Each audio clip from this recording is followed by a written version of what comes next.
Doop-de-doop-de-doo. Hello, everybody. Welcome to the stream. Weird time, I know. I'm a day too late and very, very early in the day. Very early for me. It's like 2 p.m. Wait, I need to get myself some coffee. My timing is still like my work stuff is still all over the place. So no other way. So today we'll be recording a podcast, The Private Citizen. I'm going to talk a little bit about ransomware and what I think has to be said about that. And not the stuff everybody else is saying about it, because that's dumb. I'm going to explain why. Hello, IndieGameX. Hi, how are you doing? You're not late. You're very early for next week's podcast. No, I'm not, because next week's podcast is going to happen as well. I hope. I hope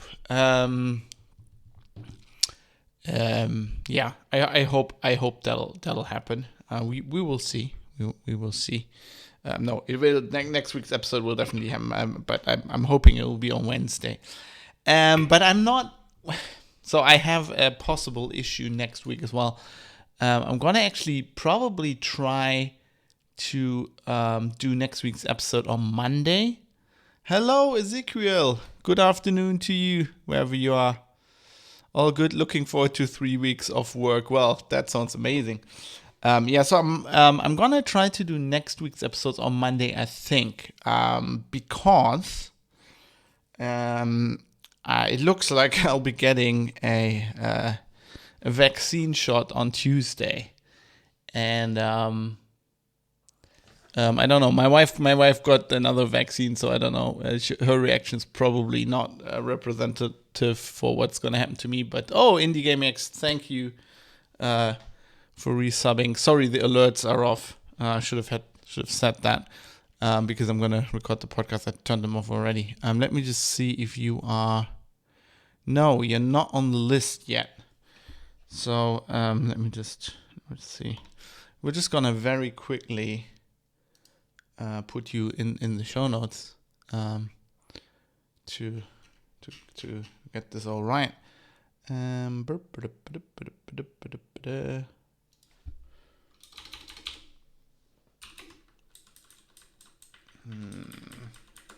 go. And indie game EX. Had to look in chat how to spell that. I'm not the best speller in the world. Yes. So I don't know. I'm. It might just happen that on Wednesday I just feel a bit under the weather because of that. So and then I really don't want to do a podcast when I'm feeling like when I got like temperature or something. Katie had like headaches. Oh no, she only had she got BioNTech, which is the mRNA thing, and I'm gonna get the mRNA vector. I'm gonna get I think it's Astra. I think it's the normal old school. Oh no, Astra is DNA, right? So I'll be a genetically modified organism. Whatever, it's gonna be different. I don't know. I'm just preparing to be under the weather for a few days, so I might just try to do it on Monday. You had IndieGameX says you had a huge 24-hour headache. I had the Astra. Yeah, see, that was probably blood clots working its way through your brain. I'm gonna try to do this on Monday. I don't know if this is gonna happen, but we'll see. Just be assured if there's some scheduling problems with the show next week, if it's gonna be later again. Probably should say that on the show as well. Then you know what happens. And if I miss like 3 in a row, I might have died from a blood clot. Hi, Ewan. Oh yeah, you getting? I remember the Twitch name now. Get my second shot this afternoon. Well, I'd say good luck, but I don't think you need it. It's I don't know. It'll be. I was joking with a friend the other day. It'll be like really funny if I die from a blood clot, like, after like skydiving thousands of hours on a motorbike, nearly crashing a few times, as you do. I nearly I nearly crashed again like months ago or something. I was just like trying to see if the bike was fixed and was just like trying to accelerate really hard. And I accelerated a bit too hard and did like a wheelie and ran like, but it was like on a country road and I made sure there was like no traffic around. But I did like a wheelie and ran. I got back down onto wheels, but then ran off the road, like into the grass and back on the road. I was like, oh, holy shit. But it was all fine. Nearly? Lol, you did. Well, I crashed twice already. Like once I got plowed over by a guy in a roundabout who didn't mind my right of way. And I did run into somebody in Scotland. Back-ended the car. Destroyed that a little bit. But yeah, so it'll be really funny. It'll be... I mean, they can put on my tombstone, like, died from a blood clot, lol. Or maybe the anti-vaxxers were right. Just to piss everybody off.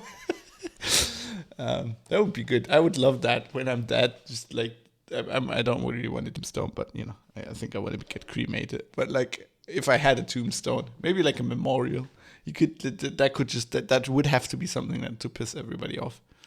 That would be the best thing. Anyway, let's not talk about death. Let's do the show. I want to get the show done because I have more work to do today. So let's do this. Everybody just remember, podcast, not going to engage with chat as much as I usually do. And I'm going to try to stream. Oh, another thing before I start, I'm going to try to stream some games on Saturday. I have pretty much all of Saturday. I don't know when I'm going to get up and shit, but like I'm going to stream pretty much all day. I don't know what games yet. I'm not going to schedule anything. I'm just going to hop on when I want to. And I might hop off. I will hop off for a bit and then cook myself. I bought a barbecue, which I'm going to try for the first time this afternoon. And I'm going to buy a ton of meat on Friday. So I'll have some meat left over on Saturday. I'll barbecue a little bit at some point. And then I'll just probably jump back on and play some more games until the evening when the wife comes home and we'll have to spend some, I want to have some family time. But until then, I'll be streaming games all Saturday. We'll see. Maybe The Witcher. I think I need to get back to The Witcher. Maybe some Elite. Try the Space Lags. Although I'm not positive how good that is for streaming. I tried it a little bit and it's still very unoptimized. Basically runs my poor graphics card into the ground, I think, which could present issues when streaming, of course. But we'll see. Anyway, so yeah. If you want some game streaming and interact a little bit more than now, then tune in on Saturday. Maybe Star Citizen. Yeah, if I really want something to run my hardware into the ground. I did change my GPU 2 days ago. And not my GPU, my PSU 2 days ago because it's like 6 years old and it started to make sounds like this. Tuk, tuk, tuk, tuk, tuk. The bearing in it was giving out, and I could have still used it. It was working, but and a fan at PSU dying is not like, it'll like roast the PSU and then the power goes out. That's the worst thing that happens. But when your podcast like onto your computer like randomly starts, it wasn't doing it all the time either. Just like at some point it would just go tuk, tuk, tuk, tuk, tuk, tuk, tuk, tuk, tuk. That's not ideal if you want to record podcasts. I've got a new power supply. Got 150 watts more, 650 watts now. More power. But I'm pretty sure it's not enough power for Star Citizen. Anyway, let's test this recording setup. Hello. Look, we're recording. We are recording things. This is good. Where's Fuba?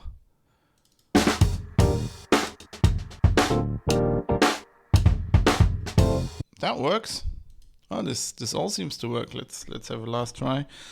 Опачки! Do I actually have the... Чики-брики, пальчик выкинь.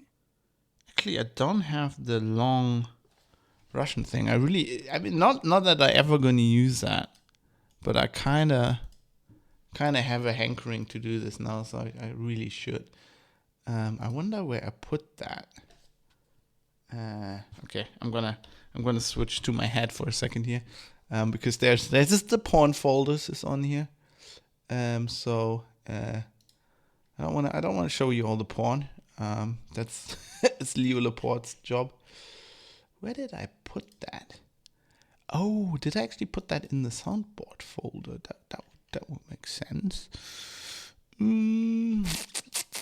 Sorry, I know I'm getting distracted, but I kind of do want to do this. Is it? No, that's not it. That's Cheeky Breaky. Where's the long Russian? I think I actually did not put that anywhere. Damn. That means it's in my default download folder, which means everything's in there. Is it Scav Mutter? Okay, I'm just gonna have to play these now. Опачки. No, that's not it. Чики-брики. That's too short. Ублюдок, мать твою! А ну иди сюда, говно собачье! Решил That's ко the мне one. лезть? Ты засранец вонючий, мать! Right. Okay. Right. So we want that. Do I have a second soundboard? No, that's my soundboard folder. It is there. God, I've got like this podcasting setup is like I've migrated it through several like complete reinstalls, and it's like shit's just all over the place. Massive taunt. Okay, so now we can do this, and now we go to this, and then we go to soundboard, and then we go to, what is it again? Soundboard. Play audio. Let's call it Russian. No.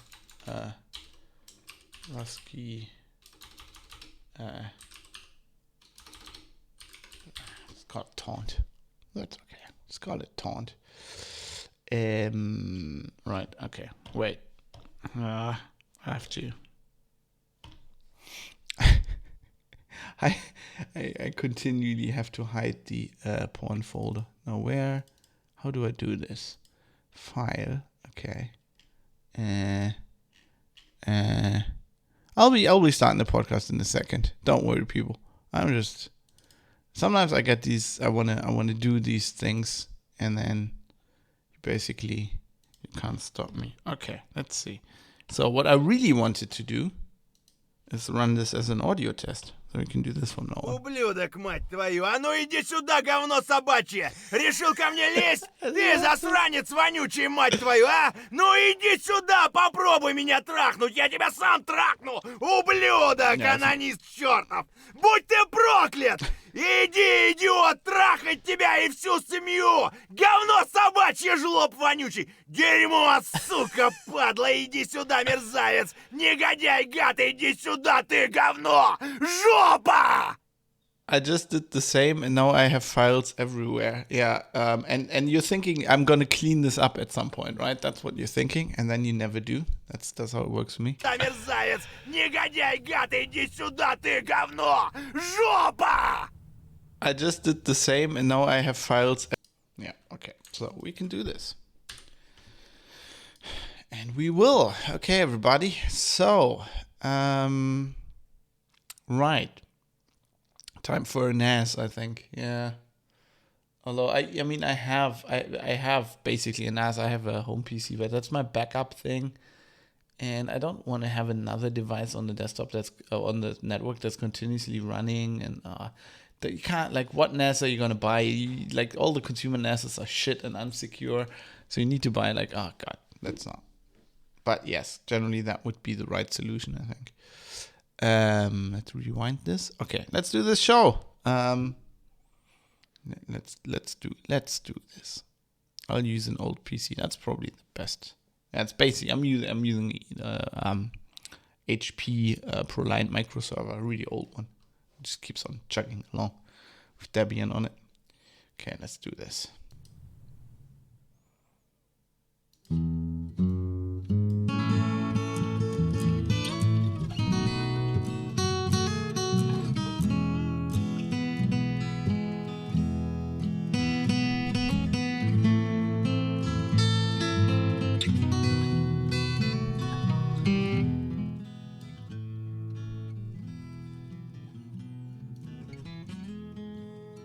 You're listening to The Private Citizen, the podcast where we talk about privacy and all the other rights that you... Well,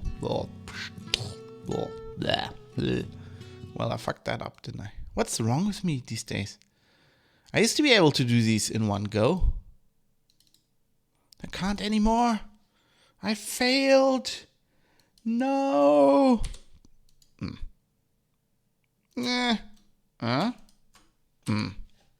Let's do it. Okay. Let's do this again, right? Shall we?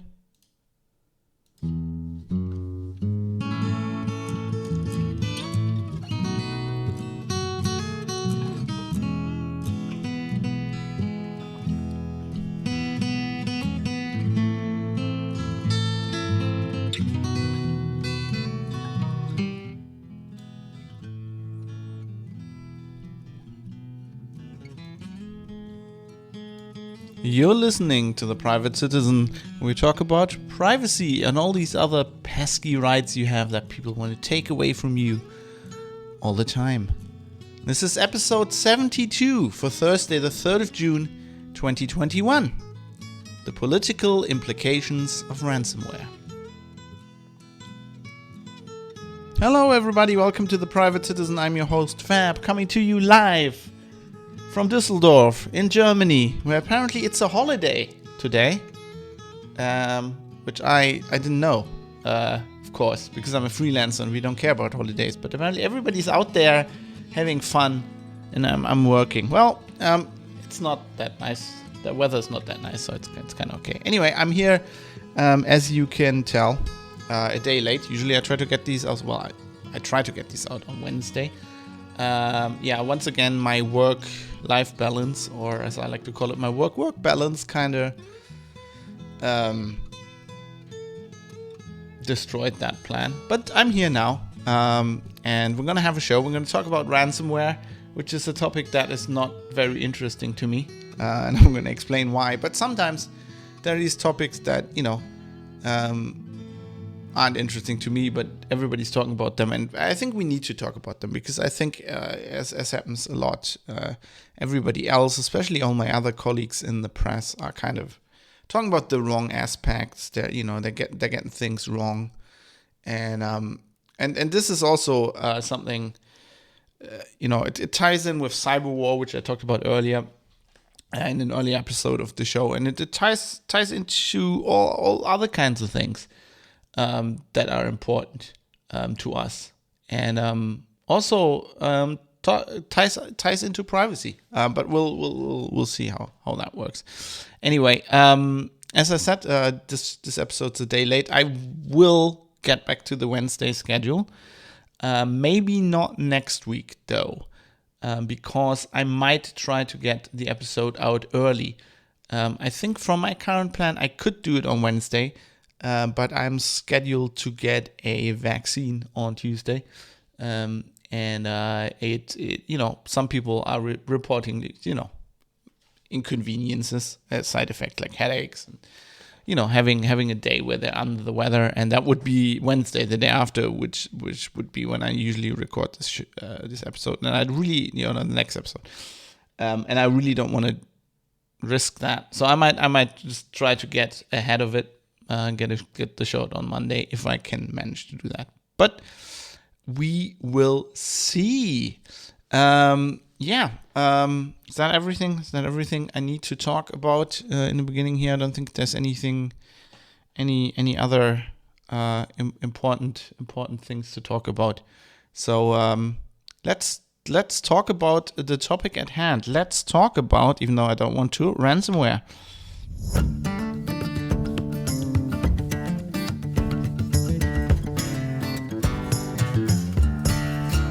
So you might be asking yourself, why the hell doesn't he want to talk about ransomware? Isn't he like a privacy security journalist? I am, and that's exactly the problem. I covered ransomware very closely when the whole thing started a couple of years ago. I can't remember, but it was interesting to me at the point when NotPetya was hitting, and you had the first time that we then figured out that basically state actors. I talked about this in the in the Cyberwar episode of the show. That was episode 60. So maybe if you haven't listened to that, that might be something you want to listen to as well. Not before you continue listening to this, but I would recommend listening to that. Anyway, so NotPetya, the first time like a state actor pretended to be cyber ransomware. That was interesting. Of course, ransomware in the very beginning was interesting from a technical perspective. I don't think, to me, it never was anything was like, oh my God, this is like amazing. In hindsight, even, I think it's kind of incredible how long it took criminals to figure this out, because, all the ingredients were there for a very long time. We have Trojans that you get people, you send people emails or whatever, and you try to get them to install a Trojan, a malware dropper that in itself doesn't really do anything. It just like establishes a foothold on that person's system, and then it can be used to download any other kind of malware that you want to put on that system. We had that for ages. And people were doing all kinds of stuff with that, putting like spyware on people's computers to, keyloggers to try to figure out their banking credentials. That was one. Just owning their machine and putting it into botnets, stuff like that. And then, of course, we also had the ability to encrypt files in a cryptographically secure way, with public-private key crypto, even to like exchange keys and, have a way that you have files that you will never get access to if you lose the key you used to encrypt them, i.e. the password or whatever, in an encryption system. We had that, we've had that for decades. And then, of course, also the other big factor that made this all happen is that, people do not have backups. Most people don't have backups. A lot of people don't have current backups. Many companies have backups, but they don't know if they work. Like, I was working in IT support. I remember in this was like 2007, 2006 maybe. And, for schools, and they had servers and we had backup systems, and I would, something would happen and I would routinely come across have the Schrödinger's backup, as it's called, moment where you're like, okay, they have a backup. Is this actually the data they need? And there were always situations where it didn't. Like, I can remember one school where I basically figured out that somebody either at the school or a colleague who had set the system up, we were using SUSE servers, and the server would back up every night, except there was a problem in the script, and the backup was always. I looked at the backup list, like at the files, at the archives, and they were all 0 bytes long. So something happened. I can't remember what it was, like some problem in the script, and it would just not back up correctly.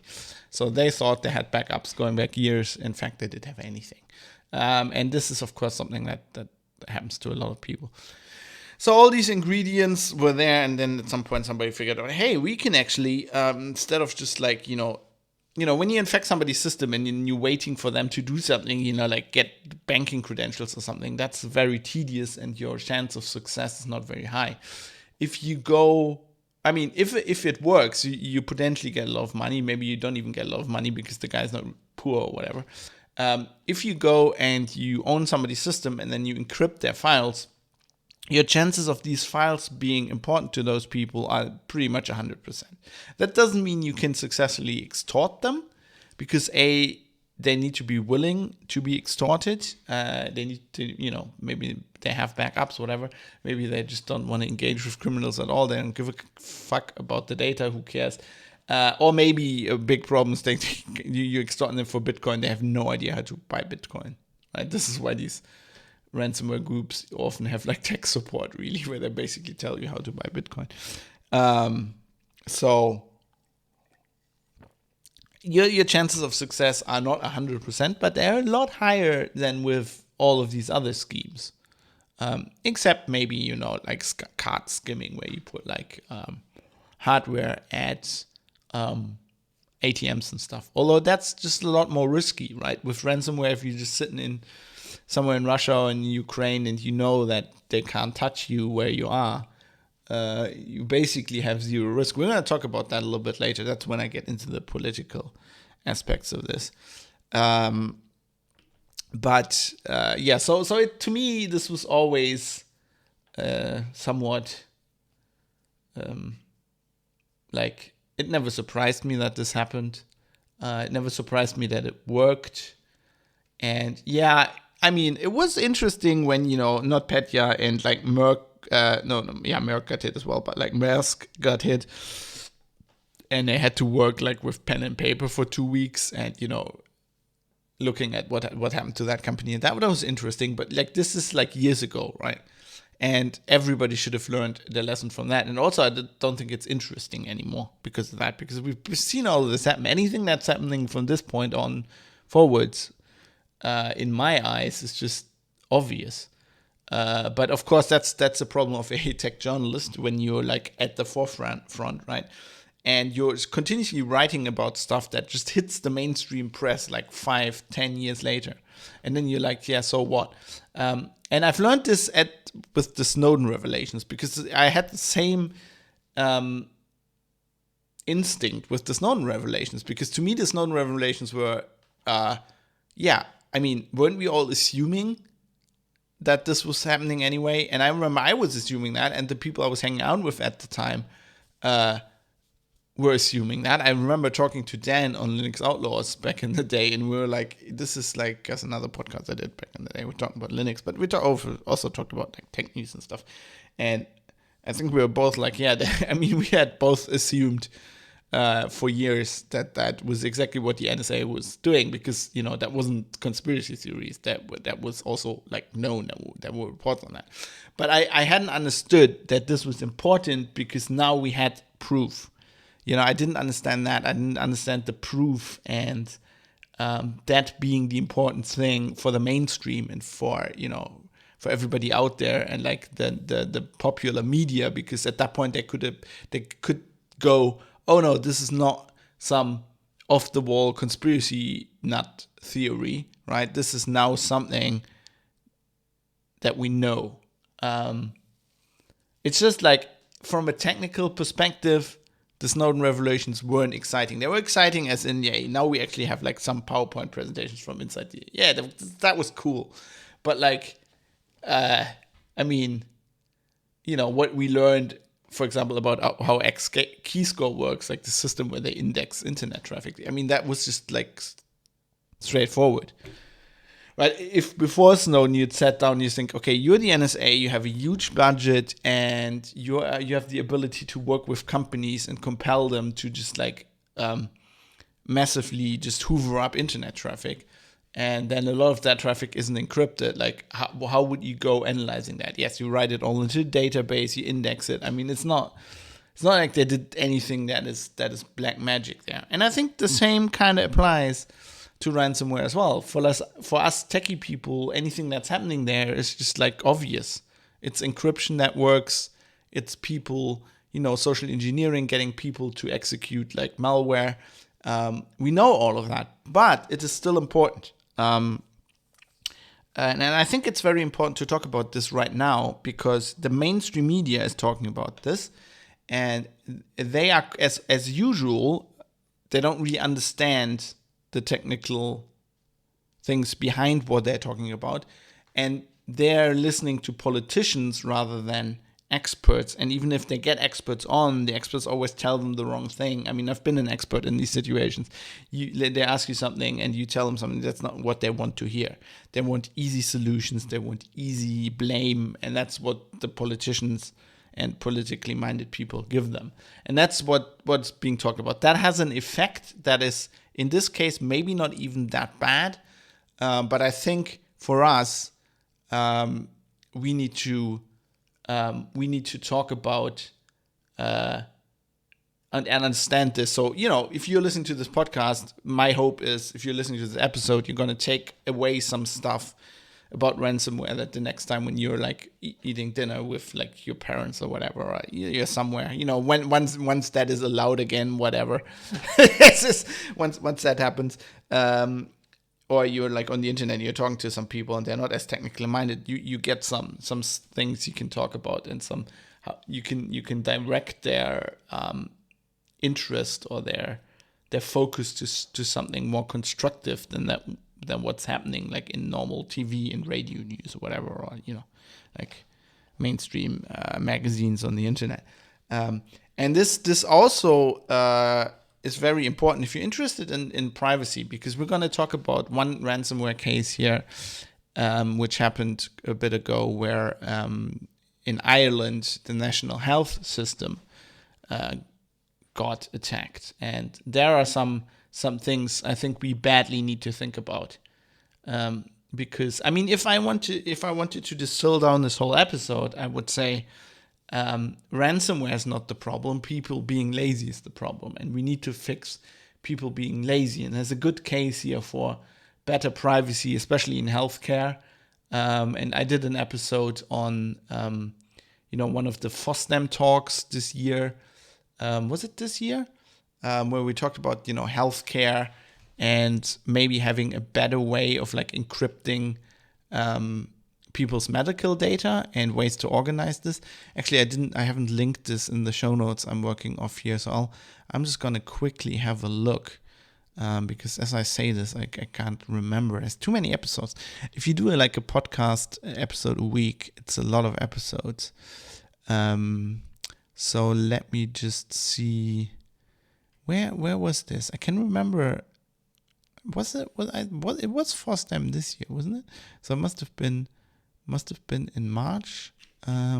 Yeah, so the episode was called All Your Data Belong to Us, episode 57.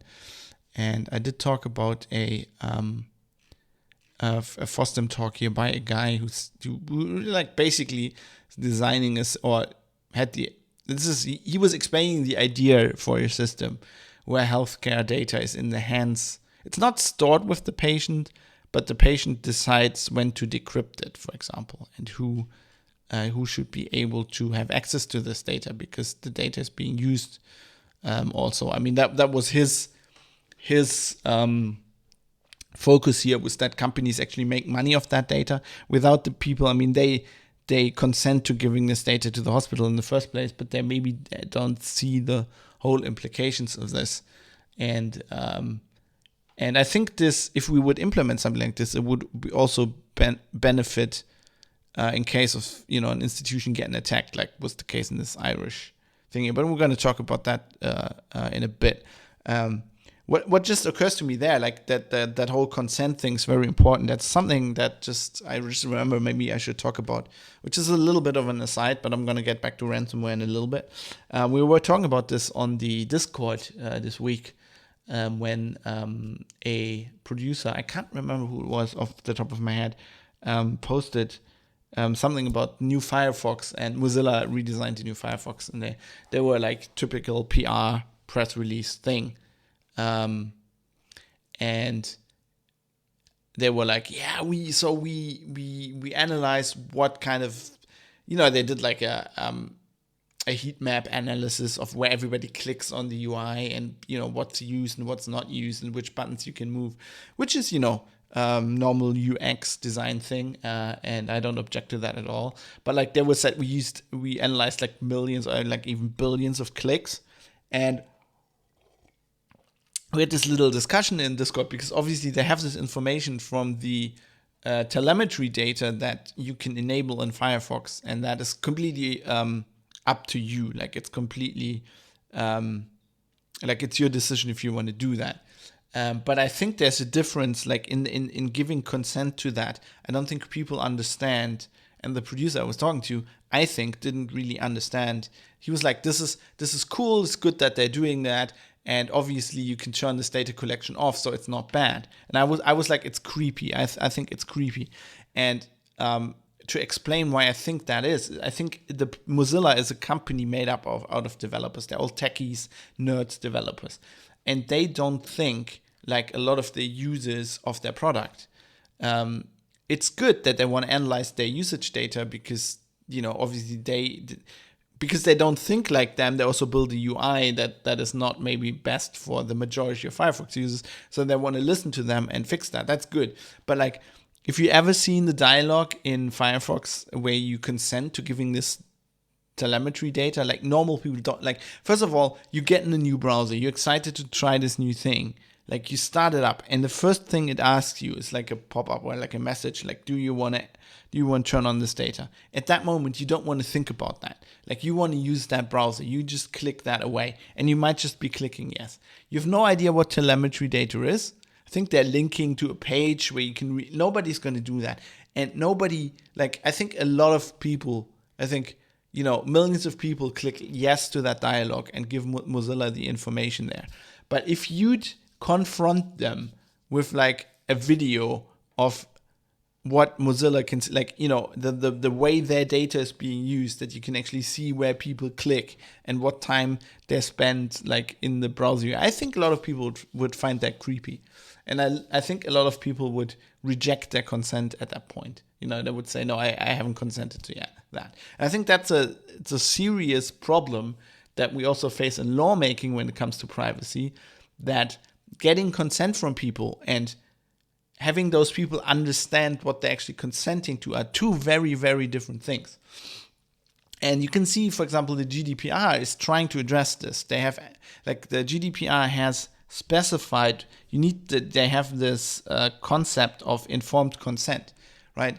They have specified certain ways that you need to tell the user what their data is being used for them to give you consent. That's why the cookie messages, banners changed. And that's why for certain things you can not just simply have a checkbox that links to some other page. You need to explain right there what they're consenting to. It's not a perfect solution. I would even say it's a bad solution in the case of GDPR, especially with the cookie stuff, because, that just, people don't read those either. They just click through that. But at least they're trying, right? At least they have the concept of consent, informed consent being important and it being different. It is very different if your user just clicks yes on a pop-up, or you cannot assume that if they do that, they actually understand what's going on. That's just what I thought. I thought, reading this Mozilla PR thing was completely like PRs being really amazing. This is all amazing. But if you read between the lines, I think some people would actually find it creepy that they use their data to make like heat maps and see what they click on. I know, for example, publishing companies do this, right? They do this with website visitors. They have JavaScript on their page that shows them for visitors. I'm talking about, the stuff I've seen. This was pre-GDPR, but like you could do that, and then you could see where your visitors would read, right, and where they would be. And people were like, when they explained this to me, like, the developers and like the salespeople, they're like, isn't this amazing? We can optimize our pace. And I was like, this is fucking creepy. People don't want to have this happen. Like, and these days, after GDPR, you probably have them to opt in and all of this, like Mozilla did. But, I think generally people don't understand, a lot of people don't understand what they're opting into. And this whole, like, consent thing is very important. And I think this is also very important in the topic we're talking about here. When we later on we'll talk a little bit about like healthcare, and I think people generally don't understand what's being done with their health data. They could find out. They give you like, my wife does this. She does like medical studies. So, I've seen the forms they give people when they enroll them into medical studies. There are pages and pages, and it explains to you what they can do with that data. But of course, nobody reads this. Like, it's like fucking TOS documents, right? Nobody reads it. That is a serious problem, especially then when something goes wrong and they figure out what is actually being done with their data, and they're like, oh my God, I've never opted into this. In fact, actually, yes, you did. But let's get back to the beginning here. Why are we talking about ransomware? Basically, it's a topic right now, a huge topic, and something a lot of my colleagues in the popular press are loving right now. It all started last month with the hack of the Colonial Pipeline, which is a huge pipeline that basically, as far as I understand, serves the whole eastern seaboard of the US. It basically transports all the oil from Texas towards New York, and you know, supplies everything in between with fuel. And of course, they were attacked by a ransomware gang called DarkSide, and from Russia. And that caused huge pandemonium. I mean, it caused them to shut down operations at the pipeline, which caused people to, fuel rationing, and people to wait at petrol stations and not getting any fuel. Oh yeah, the Ruskies, right? We have a. Thank you for reminding me, Estelle. Goddamn Ruskies! The goddamn Ruskies again. Totally not Putin. Yeah. So it is an aspect we're going to talk a little bit about in a second. The press's preoccupation with it being Russians, but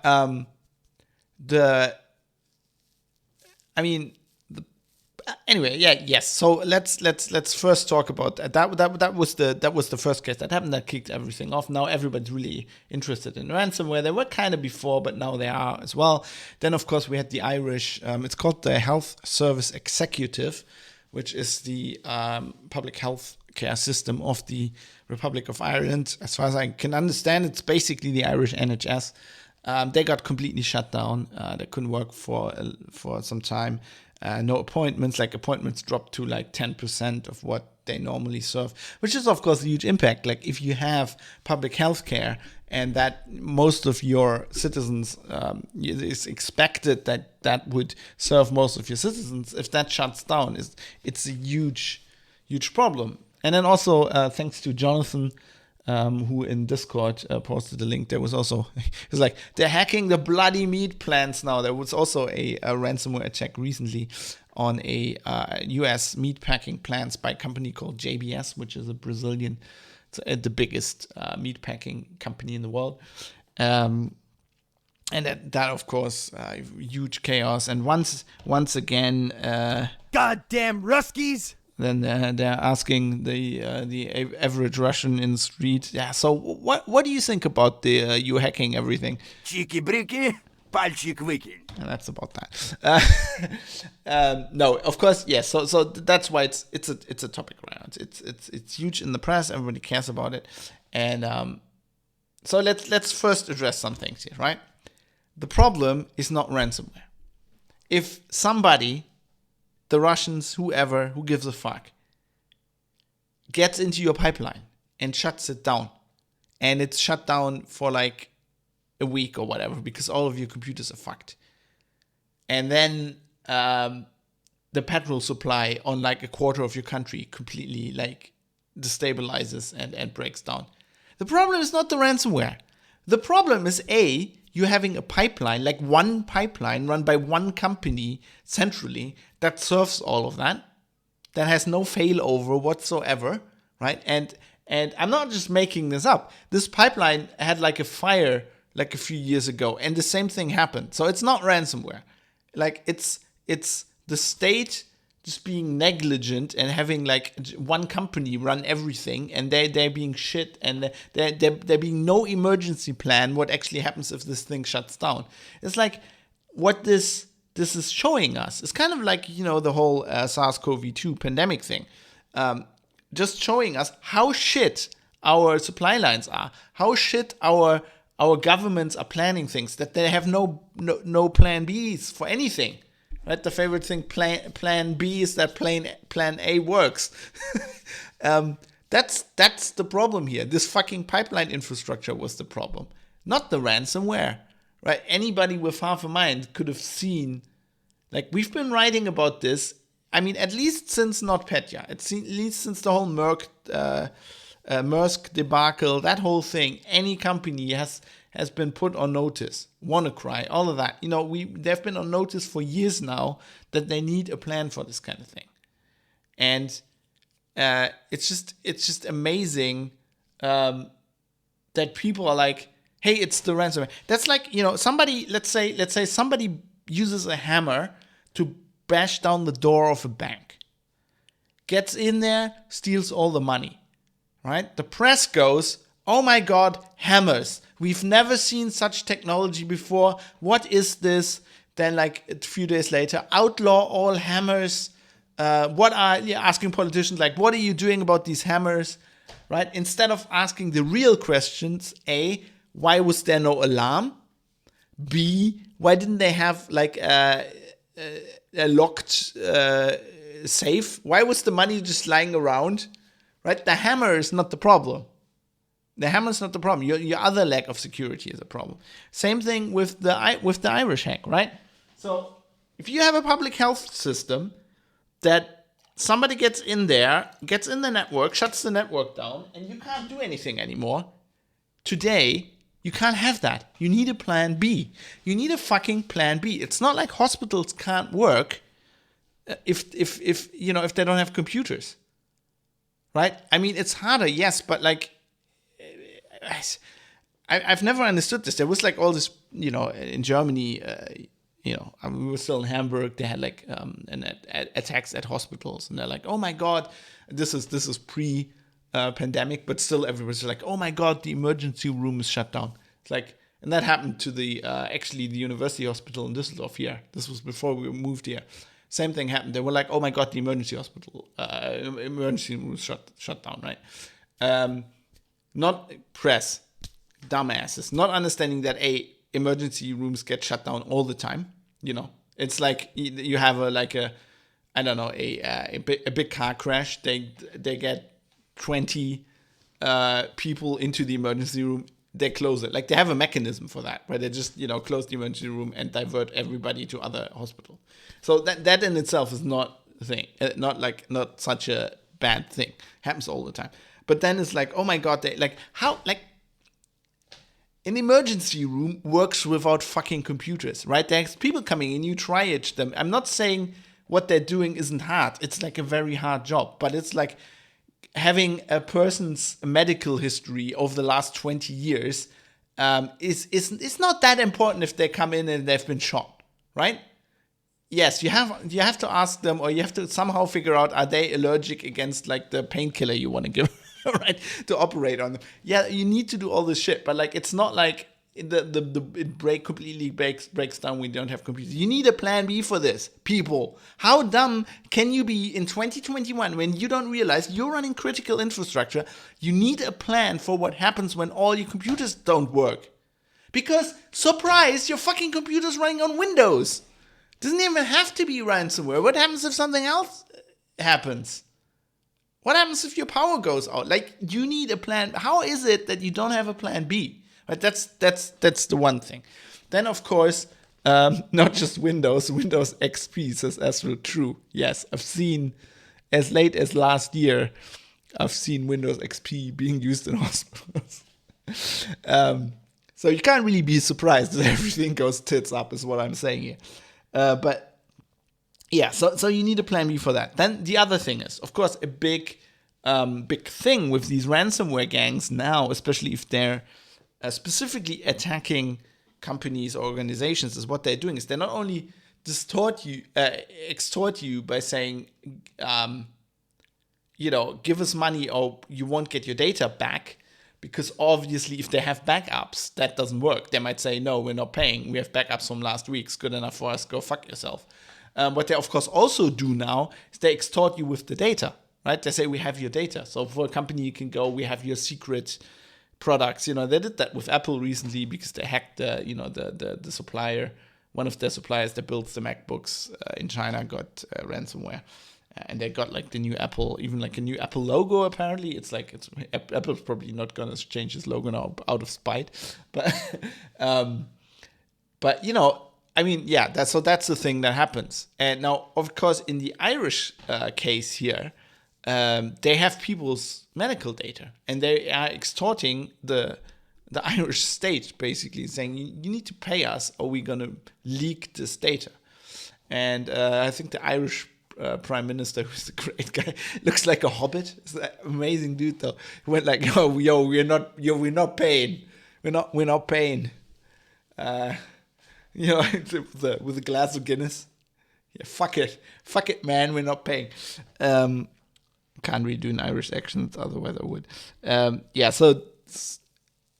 So that's the problem now. And here again, people are now outraged. Oh God, my health data, my really private health data is now in the hands of criminals and they could release it. Yeah. So first of all, since when is health data isn't private anymore, is it? Like, didn't we get rid of that with the pandemic? Oh, that's just an aside. But like, the problem there is not somebody hacking you, right? Oh my God, the Russians or whoever, or ransomware or whatever. That's not the problem. The problem is, why do you have a health system where if they get into somebody's network somewhere, they can just get all of the data? Like, what we need, obviously, this is like really critical private data. We need a system where that's encrypted. And where not everybody has, I don't understand why you have to have, like, even if you have a public health system, right? And I get in there, why my health data has to be on some server and everybody within the system, so every hospital, whatever, has access to it. We don't have to have it that way. I think a system where we don't have to go as far as this guy proposed back in that FOSDEM talk, but like, why isn't the system like this? I give my health data. Let's say I have a GP, right? I have a doctor, right? I go to that doctor, and here's my health data, right? And why isn't that encrypted? And then it can be stored centrally. That doesn't matter. Like, doesn't matter where it's stored because it's securely encrypted. But only that doctor has the key.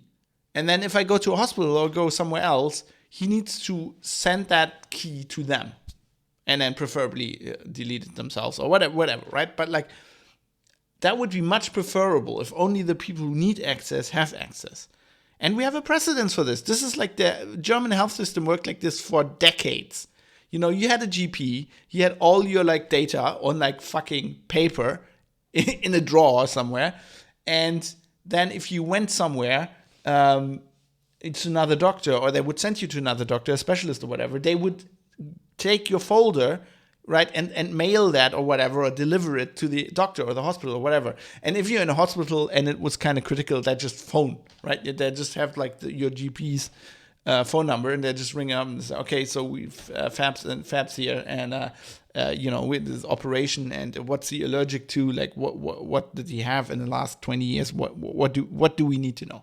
It's not like that doesn't work. It's just people are fucking lazy. They just have this health data. It's sitting somewhere on a central server in some cloud, some company's cloud, probably unencrypted, which means these fucking people, like, if you do extortion like this, if you're like a ransomware gang, you just have to break into some network somewhere, and you can probably download all of this somewhere. They probably broke, I don't know. Well, I actually didn't look at the story that closely. I don't even know if it's been out where they broke in, but they just need to break into like probably one hospital's network, whatever, and they can probably query the central database and get all this data. Like, why? I mean, we need a plan for this, and this is this is why where a topic like this intersects privacy a lot, because you figure out when something bad happens, you figure out how bad the situation is, and what we need to address is not the bloody ransomware threat, because that was, well, I'm going to explain a little bit, but that'll going to be there for all time, probably. That the thing they're doing with the data, that's just extortion. Extortion has been around for thousands of years, and it will now be around in the digital realm forever, because people have now figured out how to do it digitally, so they're going to do it. So we need to fix the underlying problem. We need to fix the backup problem.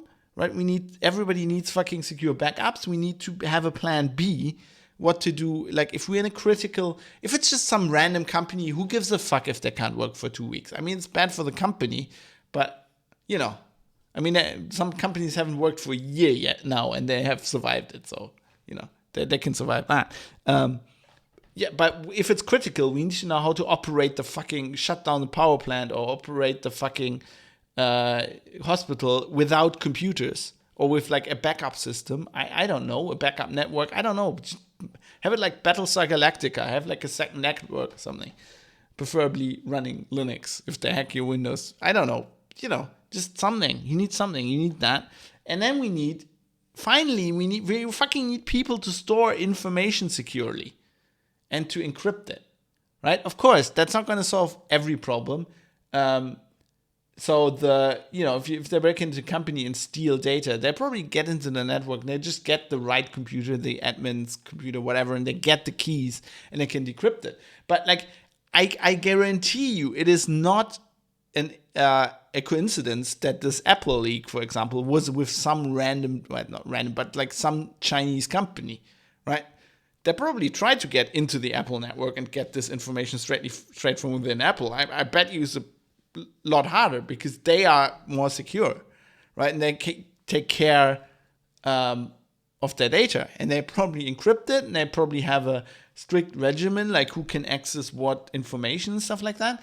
So that's what you need if it's critical. Like your company and society's response to something like that shouldn't be, oh my God, ransomware, or oh my God, the Russians. It should be like, look what you like learn from this. Look what you like, how you stored your information, like all this kind of stuff. Actually, Funky Duck in Twitch chat. I haven't mentioned this, but of course I'm recording this live on Twitch as usual. And Funky Duck is saying we need systems where a single compromised user isn't able to take down the entire network. Exactly. Or not. I mean, that doesn't have to be the case for everything. But like maybe not take down, maybe they can't take down the really critical systems. Or maybe they just don't have access to all the data. Those are problems we need to fix. And to be honest, we should have fixed them decades ago. Our computer systems should be built like this. It's just like that. That's not how software is built, right? It's like built to work, not to be like secure and shit like that. And we can't, like, it's really hard and really expensive to get it really secure. But, like, we need to make a step more in that direction. And that's, I think, what we should think about. That's what's important. It's not important that it's the Russians. That it doesn't. I don't care who's. We shouldn't. All of us. We shouldn't care about what nationality the guy was, or like how the tool works specifically. That's not the point. If you're like in mainstream media, the things you need to understand is this software works and you can make it cryptographically secure, and it will probably from now on always be around. B, you cannot have a secure system or a secure network completely. The only completely secure systems switched off. There will always be security weaknesses. There will be vulnerabilities. People will get in. At the very least, social engineering, the weakest link is always the person sitting in front of the computer. You can't train everybody to be a security expert. That would be way too expensive. So they will be able to get in. So ransomware will exist. They will be able to get into your system. If you have a backup, if you have recent backups, you can minimize a lot of the risk. If you store your data securely, as you should, because of privacy laws anyway, you can minimize a lot of the risk. And some of it will still happen. It's just crime, like any other crime, right? If you live in a city, doesn't really matter where, anywhere around the world, there's people breaking into houses and flats and stealing shit. And asking why can't we stop ransomware? It's like, you're not asking the police why they can't stop break-ins, right? It's just that's not how society works. It's like you have a problem, you can do something against it, and people sporadically do something against it. But like to make it go away completely, a problem like this would be would just require too much, I don't know, police organization. I don't know, it would just be too expensive. And it's generally not worth it, like if you look at the state. And the same thing is like with ransomware. We can minimize it, and we will, but that always will be happening. And we just need a way to deal with that. And by God, it is 2021. We need ways for critical systems to operate when the computers go down. And we need to fix, like, why is it not a story that this is one pipeline you can hack and like half of the US goes dark? That is the problem. Why hasn't anybody planned around that, right? Why are hospitals operated in a way that, like, you check out one critical thing and the whole thing goes down? Like, that is something we know. We know now. We need to fix this shit. We need to make our infrastructure resilient against this kind of stuff. And it doesn't really matter that the attack is like digital, right? I mean, somebody could have just gone and set fire to that pipeline at some point, and the same thing would have happened. So there's the problems you need to focus on. And then let's also talk about, the Russians, it being the Russians. I mean, I talked about a lot of this in the cyber war episode, which was episode 60. It's kind of like the same thing, when you read like the Bloomberg story of the JBS hack. It's like they don't even care. It's like ransomware. Like the really mainstream media is just like, oh, it's a hack, it's a cyber attack. And like their thing is just, it's definitely from Russia. Update, it's definitely from Russia, right? And they make that out as if that was like a huge political thing. Of course, it is a political thing, and as the title of the show says, it has political implications, and I want to talk about those.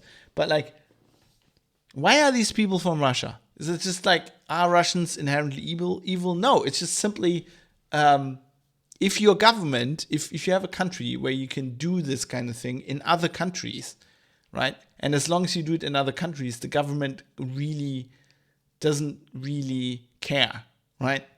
And they only go after these gangs if there's pressure from without. And also, it obviously helps that Russia is a huge country. Russia has historically had a lot of corruption problems. And of course, that all helps. And then if you're in an area like East Ukraine, where there's basically war anyway, and the security apparatus and the police has like completely different problems than some guy making some Bitcoin by hacking like some American companies, then that helps, of course. But like that's why this kind of stuff happens in Russia. It's just like, why are the offshore banks that all the money gets funneled through, like when they're laundering money, are like in the Marshall Islands or something? It's because like the government there doesn't care, and you can't if it's a sovereign state, you can't really do that much from the outside unless there's political pressure with the ransomware we're getting now. But like, it's just like, why are you so obsessing about this? I mean, and all of this is known, right? It's been known for years that criminals in Russia, and this is not Putin having like a special spec ops, it's just like random guys in like Tripolowski Adidas tracksuits somewhere in a building, just hacking some stuff together. But like, they know, they write their software in the way. In some cases, I mean, Krebs just wrote about this recently, Krebs on security, that like lots of the ransomware doesn't trigger if you have like a Russian keyboard installed, or Ukrainian keyboard, because they know that like if their malware spreads within Russia and they start attacking like Russian companies, then the fucking FSB will get after them, right? So they're just very careful not to do this. And yes, it's a political thing, that the Russian government's like, okay, this is kind of, we're blurring the lines here. It helps us if like we have an agenda of, let's call it cyber war, and we have states that are in competition with us and we kind of want to hurt them from time to time. And it kind of helps us if we can like blur the lines, and there's some criminals, and then we have some spec ops hacker people who do this, and like the intelligence services, and it kind of helps them blur the line. But that's not like a traditional like Russian thing, right? It's like so amazing that like the American press thinks this is like, oh my God, this is such an outrage, and the fucking Russians and Putin, right? I mean, have you heard of Iran-Contra? Like, if you just have a look at what the CIA pulled in the last 30 years, right? They're fucking selling drugs in South America or guns or whatever to get like money that it's off the book, so they can do some operations that don't have to report on to like the government oversight. I mean, And they know, like the fucking government knows that it's not like the president of the United States doesn't know that his intelligence services are doing this, right? It's kind of like Putin. Yes, of course, the government knows that there's shit like this happening, and they're just using it. All governments do this.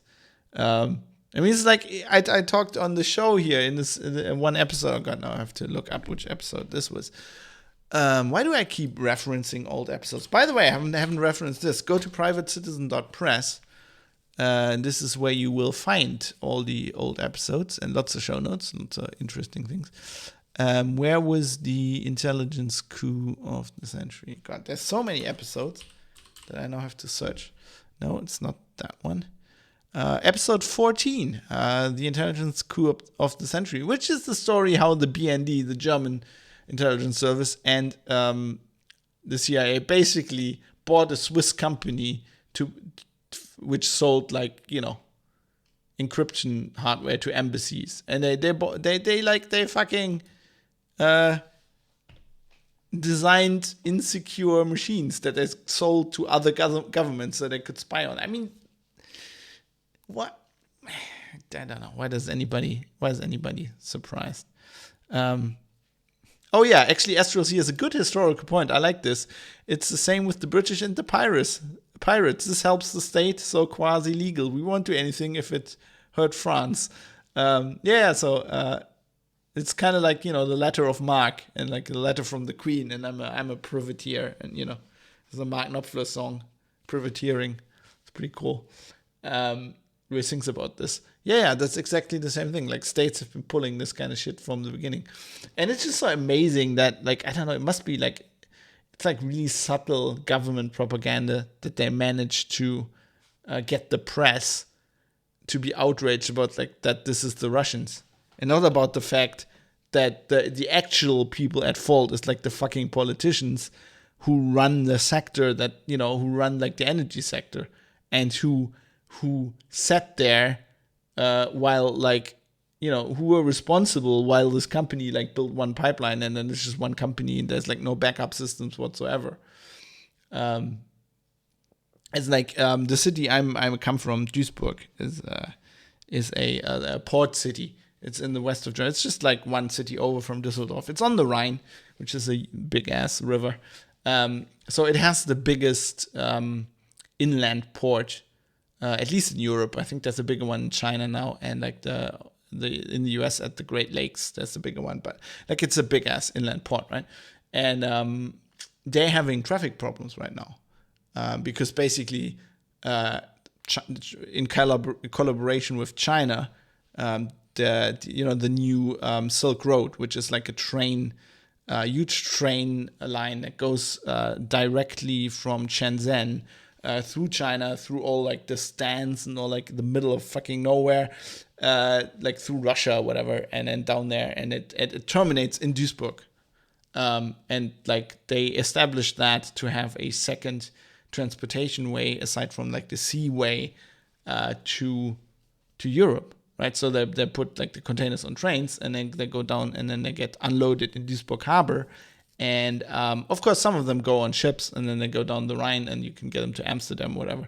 But a lot of those are actually on trucks. They get loaded onto trucks and then go everywhere. A lot of them actually go up the A2 to Hamburg, which is hilarious. So they use the land route to get to Europe, and then they get loaded onto, I think in some cases, like in Hamburg Harbor, they just get loaded onto ships, then go to America. Like, instead of just going via ship the whole way, they just go from there. And then, of course, the problem is that they're on a truck, and Duisburg is in the middle of the Ruhr area, has traffic. The traffic is just collapsing. It's been for years. There's way too much traffic. They're not spending anything on the infrastructure. Certainly haven't planned the infrastructure, and it's falling apart. Because for decades, one of the examples, when Germany got reunited in the 90s, people in West Germany started paying, as part of their taxes, they paid this thing called Solidaritätszuschlag, very German word, Solidaritätszuschlag, or Soli for short, which is like this tax that the western parts of Germany paid, and that got transferred to the eastern states to basically bring, help their socialist asses up to a normal development level, comparable with West Germany. So they built like all these amazing new highways like in Eastern Germany with barely nobody uses because there's fuck all there. Meanwhile, we're paying this in West Germany, like in the Ruhr area, which is like the poorest area in Germany, pretty much, where most of the unemployment, because it had all the coal mines and all the steel works, and like all got fucked. So, they're actually really poor, but paying the money for the East. They're building highways there. Meanwhile, in Duisburg, all the highways have been falling apart for decades. So it's like a problem you could have seen coming, right? The traffic infrastructure is shit, and then you go like, oh, let's build a huge ass train track to China and like unload lots of containers onto trucks. What do you think is gonna happen, right? And now the politicians are always like, we couldn't have known. Oh my God, it's such a surprise. And like anybody who's like, you just need to think. And that's the same thing. The press isn't going like, what were you doing? They're not asking like the people responsible for like traffic planning, like what the fuck did you do in the last 20 years? Like, it's always like, no, and then it's like there's just some random other problem that they concentrate on. It's like, it's so annoying. I don't know how we can fix this, how we can get past this, but I think we need to talk about this kind of thing.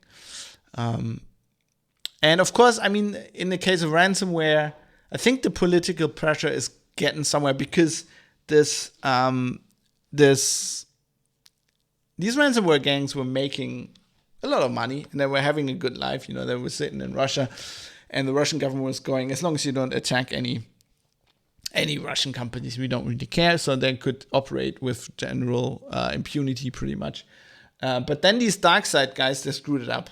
And they know they screwed it up, and they've actually said so, like in some forum posts in the dark web, that they know they screwed it up because basically they made the one. You can do anything around the world. You can rob, you can steal, you can plunder, you can extort. It doesn't matter if you go about it in the right way. You can probably get away with it. But there's one thing you don't do. You don't touch anything that has the words US. Both the words US and oil on it.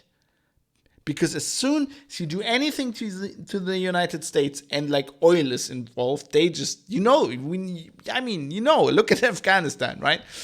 Or Iraq. As soon as you do that, they start waking up. And that's what they did. Now, finally, politicians in the US have woken up and they've realized, oh my God, ransomware is a problem. Of course, they haven't realized that the fucking pipeline layout was a problem. No, it's ransomware.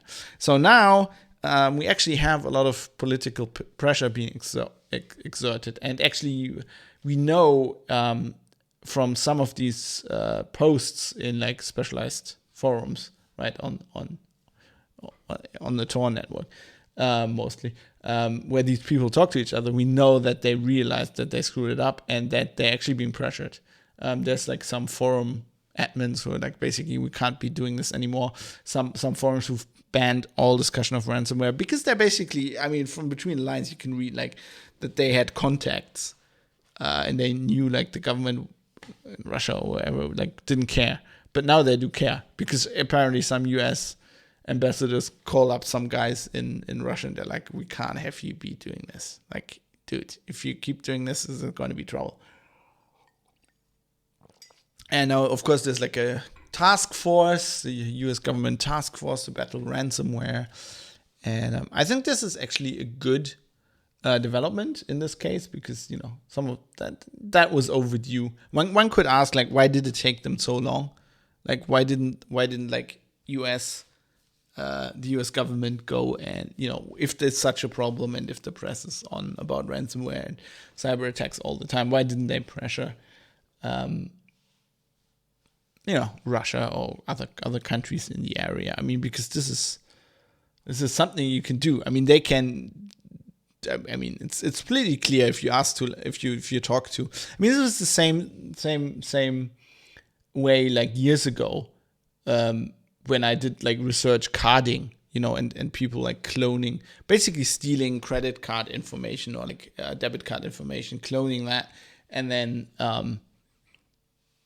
emptying accounts, right, and transferring the money. And like they would like do that at ATMs in London, but of course the backbone of the operation was somewhere in Ukraine or whatever. And you talk to the police investigating this, and they were like, yeah, we know what's going on, we know the people that are involved, and we can always like pick up the money mules, so we can pick up some of the people here, but we can never get to the higher ups because they're always like in Ukraine, and then you go to like the Ukrainian police and you get nowhere with collaboration. And that's how you fix this, right?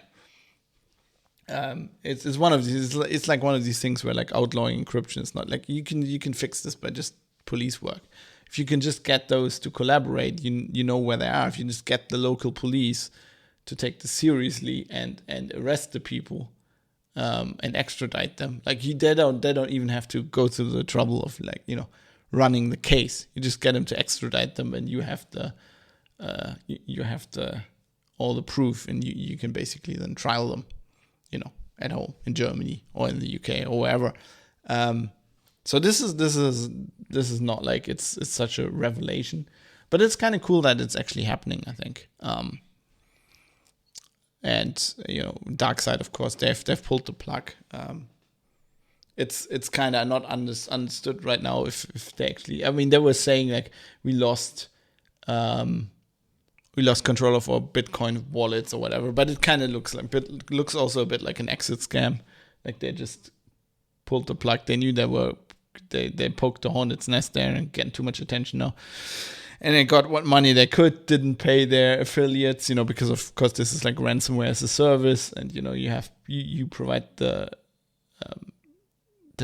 infrastructure, the service infrastructure, and then people use that to actually extort companies, and then they pay you, i.e. the guys running the whole thing, a commission, and I think they had affiliates to pay and just pulled the money or whatever. But it's not going to go away.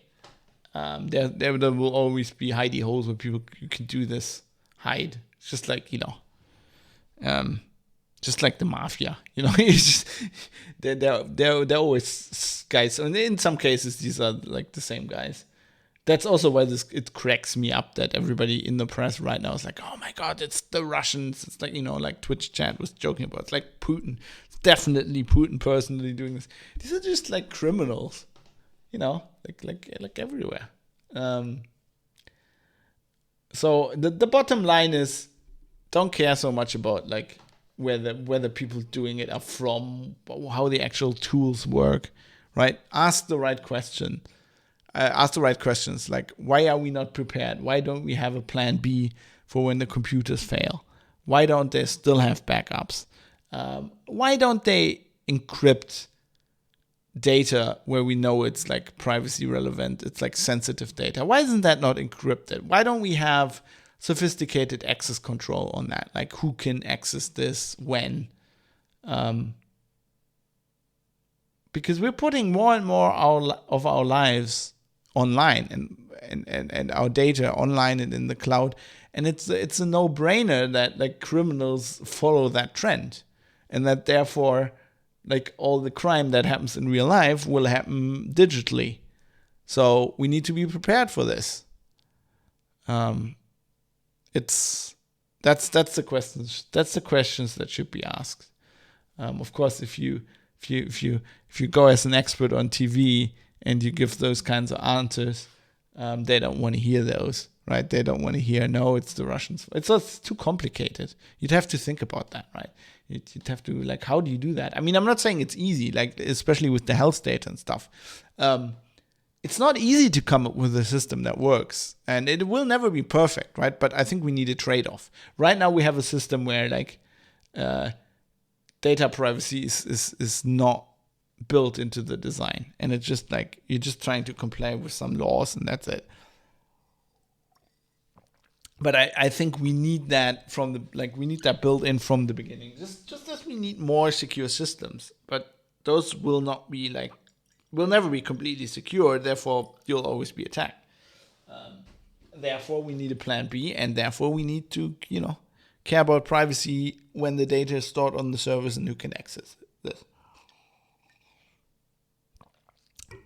Yep, but just remember, whatever you do, don't mess with U.S. oil, because that'll get you busted pretty fast. That's when they suddenly wake, when these like 85-year-old people in Congress suddenly like, what oil? Did someone say they're threatening our oil? They're threatening our Nancy. They're threatening our oil.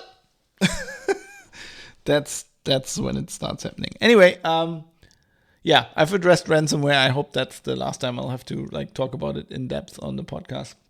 I expect there won't be any new revelations in this arena for a few. It'll just hang around. There'll be some new, more technical, some technical twist. But I think in generally it's not an interesting topic. But of course, I think we had to talk about the political implications. Anyway, let's now talk a bit about listener feedback.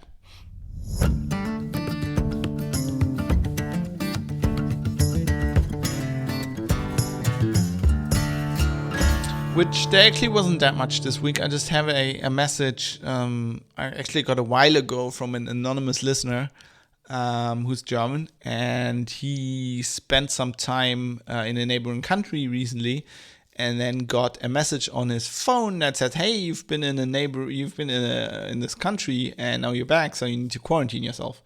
And he basically asked me to look into this. How are they doing this? How is this even GDPR compliant? It is, because we talked about this very early on, because the Infektionsschutzgesetz obviously doesn't care about privacy. That's handy. If the government really wants to do some stuff, they're just going, this law we read earlier doesn't apply. But yeah, so I pretty much know how this works. I've also been researching this for a story, some other reports. So I just wanted to say that I know, and I'm looking into this, and I'm actually writing a story about this. So I also will do an upcoming episode about this. I have lots of topics. We need to talk about the interplanetary file system, some other stuff. I have this topic that is perfect, like for an extra episode, because it's not time sensitive really, because it's like actually old stuff, but I think interesting. And I just don't have the as you can tell, I can barely get episodes out, normal episodes out currently. But it'll get better. Times always get better. So we'll get there. And of course, we also had some live feedback throughout this show via Twitch, which is also great. As we'll see, it's just joking around now. Someone from Russia hacked our oil pipeline. Let's invade some Middle Eastern country. Yeah, exactly. I think they like that Russia thing so much, because they're basically, you can't really do anything about it, because like Russia is like, and maybe China, like the two countries that you can't invade, right? Even the Americans can't just like on a whim go, let's like fucking kick their ass. So everybody knows that. So it's kind of like just complaining, and the politicians like it because they can just seem important, and they can do some things that are not that much important, but they can do like, let's do some what do they always do, sanctions or whatever. Sorry, I'm distracted. We have like this little bit of a park on the other side of the road, and there's like these things you can sit on. There was this woman with a very cute small dog, and he jumped on the little chair, and she was teaching him tricks. And I was getting really interested by that. Everybody, like, I'm living in this, all these flats around here. And in the pandemic, everybody got dogs.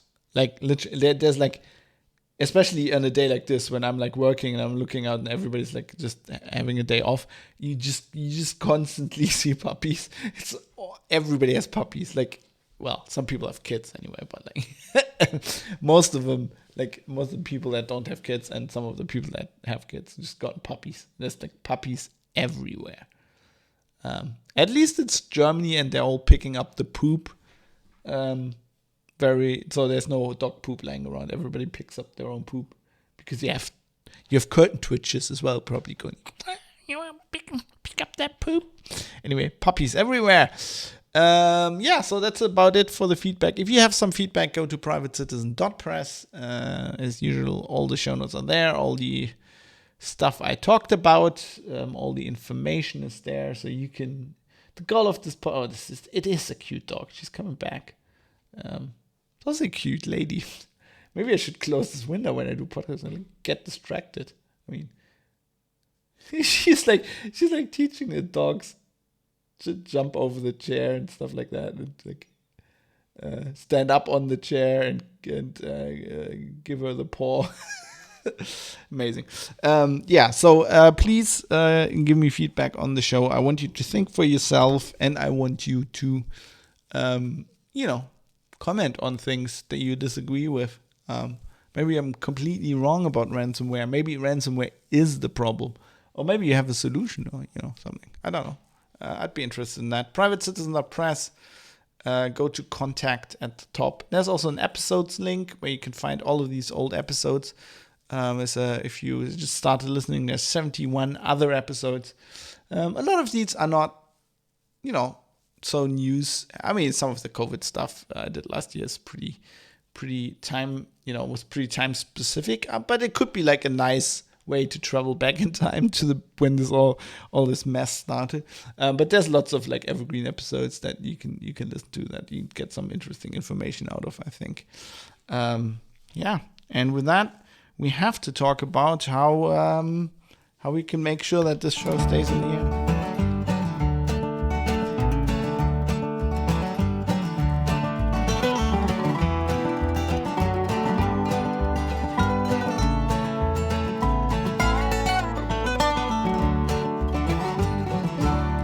Because as you can tell by the fact that I continuously have other shit to do, I also have other shit to do besides sitting around all day watching cute dogs do tricks and produce podcasts.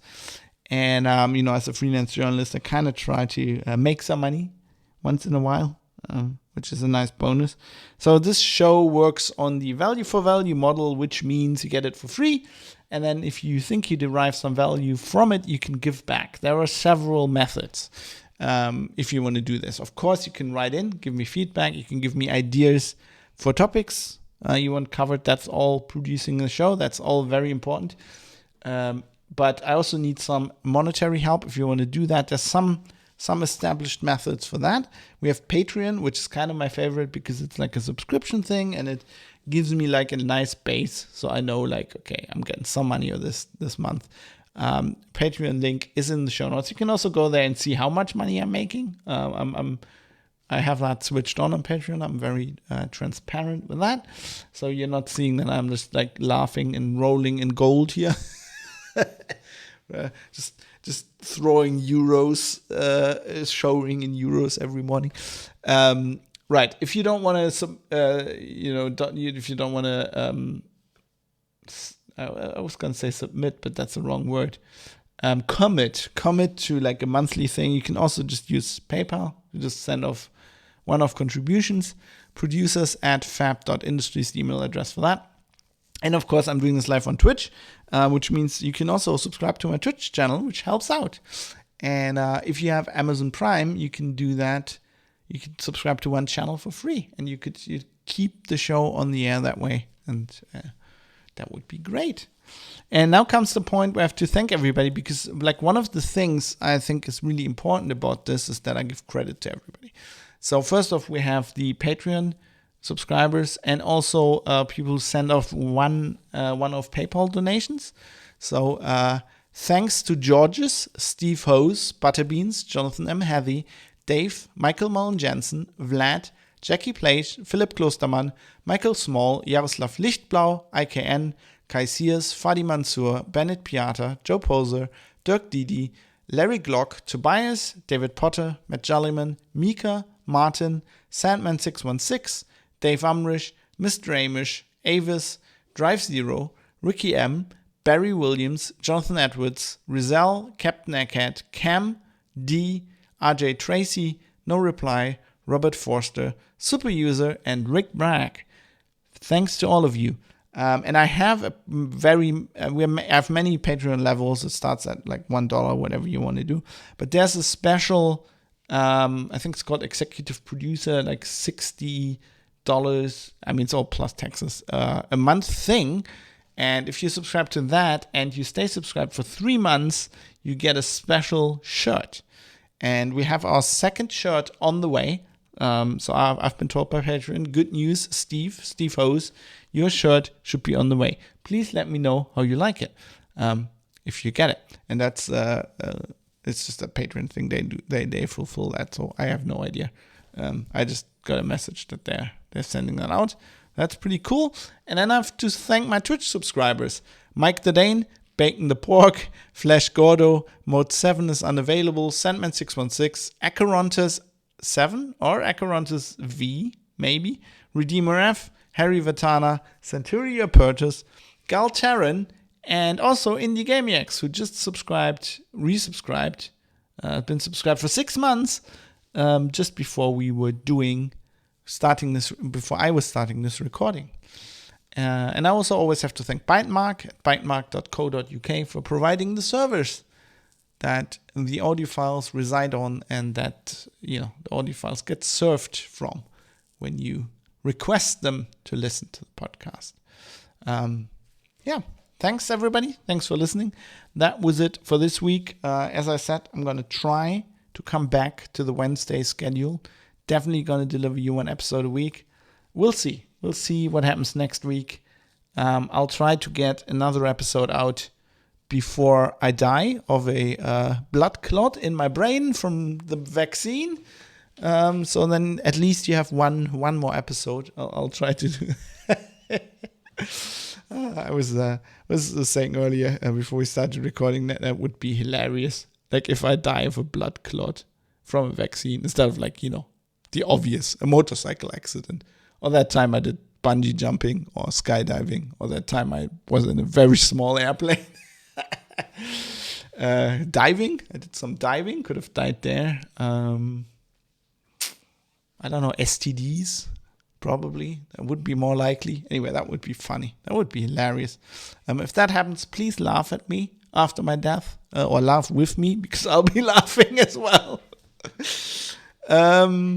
Anyway, let's wrap this up. I'm going to run away.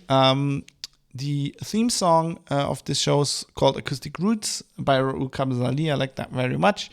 But I'm going to play you out as I've started doing this year, which I really like because I got a license from Epidemic Sound and I like to use their music now. So I'm going to play you out with some instrumental, I don't know what this is, launch jazz. I just kind of liked it. Has a funny title. It's called Struggles of a Microbe by William Cleason, I guess that is. Charlie Lima Alpha Echo Sierra Oscar November. William Cleason. Anyway, I kind of like that song. So I'll play you out with that. See you next week. And then hopefully I'll see you for many, many weeks after. But, we never know. Vala Morgulis.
damn it. I think you could hear Deadly there for a second, which means it's on the recording.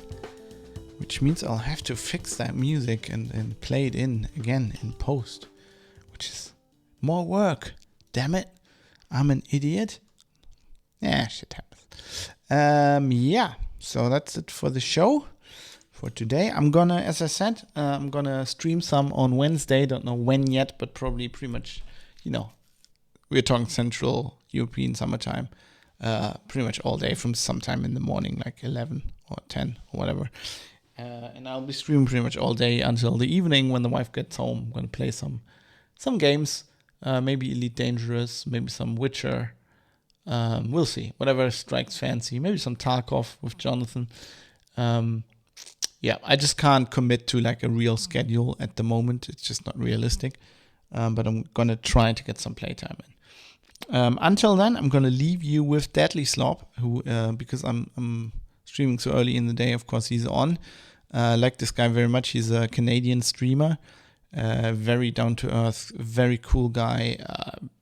Amazing way of just dealing with people trying to come in his chat and just fucking it all up. He's great. He plays Tarkov pretty much. Escape from Tarkov, but also a lot of SnowRunner recently. And he's just very chilled. So I'm gonna watch him now while I finish my trying to close this fucking. There we go. While I'll finish editing this episode and and release it.